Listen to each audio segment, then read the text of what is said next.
1000 रुपयाचं बक्षीस, प्रतापबाबाकडून 1000 रुपयाचं बक्षीस आणि यात्रा कमिटीचं वेगळा, जे काही ठरलं असेल ते असं बक्षीस, असे पावले आणि असे कुस्ती मैदान.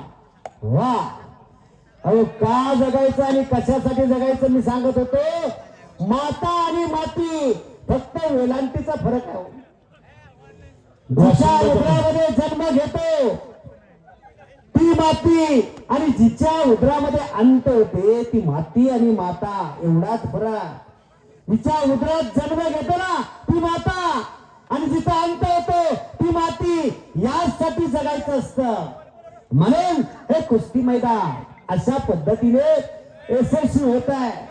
त्याला बक्षीस दिलं जातं वैयक्तिक, वेगवेगळे बक्षीस. हो, आणि एका चांगल्या पल्ल्यावरती विजय मिळवला ओंकार वळगर. वाशिंदाचा पहिला विजय झाला. अखेर खेळ पद्धतीचा टापऱ्यांच्याकडून त्याला 200 रुपयाचं बक्षीस दिलेलं आहे. सरपंच साहेबांचं 1000 रुपयाचं बक्षीस पलीकडच्या बद्दल लागलेलं आहे. यात्रा कमिटीचं बक्षीस आहे. या कुस्ती मैदानासाठी सन्मान्य गणेशभाई चिवटे, वेदवान दिवस सदस्य यांचं या ठिकाणी आगमन, तसेच महाराज चॅम्पियन अफसरदादा जाधव यांचं या ठिकाणी